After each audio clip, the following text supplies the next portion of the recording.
A delivery boy, तू पागल हो गया क्या? कहाँ से लाएगा 60 करोड़? ये नीलामी है, कोई बच्चों का खेल नहीं। यहाँ जो बोला जाता है वो देना भी पड़ता है। अगले ही पल अभिनव ने एक चेकबुक निकाली और उस पर 60 करोड़ का अमाउंट डालकर साइन करने लगा। लगता है इस डिलीवरी बॉय ने जेल जाने की पूरी ठान रखी है। देखो कैसे धड़ल्ले से चेक साइन कर रहा है। मैनेजर साहब, आप इसका बैंक अकाउंट जरूर चेक करवा लेना। उसे ये चेक भरते हुए वहाँ पर मौजूद हर इंसान देख रहा था और सभी भौचक्के हो गए थे। एक बार को तो बैंक के मैनेजर को भी भरोसा नहीं हो रहा था कि आखिर 3 करोड़ की चीज को ये अभिनव जैसा डिलीवरी बॉय 60 करोड़ में क्यों खरीद रहा है, और क्या सच में इसके अकाउंट में 60 करोड़ है भी या नहीं।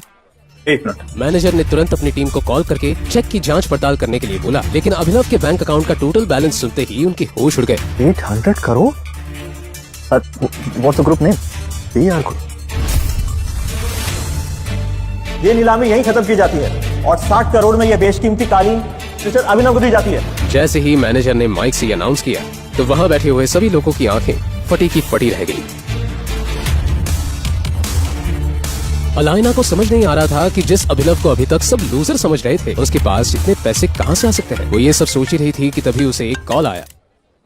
वो इम्पोर्टेड कालीन आपको मिल गई। ये अभिनव करके कोई डिलीवरी बॉय है जिसने 60 करोड़ की बोली लगाई है। मतलब आजकल ये डिलीवरी वालों के पास भी इतने पैसे आ गए कि 5 करोड़ की चीज को 60 करोड़ में खरीद रहा है।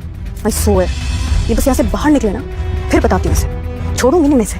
अलाइना जी, ये सब सोचने से पहले आप एक बार अभिनव की मूवी देखिए।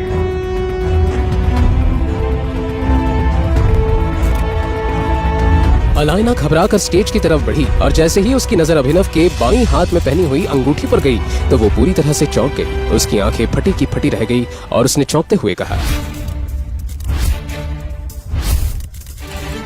टाइगर। क्या है टाइगर नाम की सच्चाई? कैसे एक डिलीवरी बॉय के अकाउंट में आए 800 करोड़? अगर वो इतना पावरफुल है तो क्यों रह रहा था दुनिया के सामने डिलीवरी बॉय बनकर?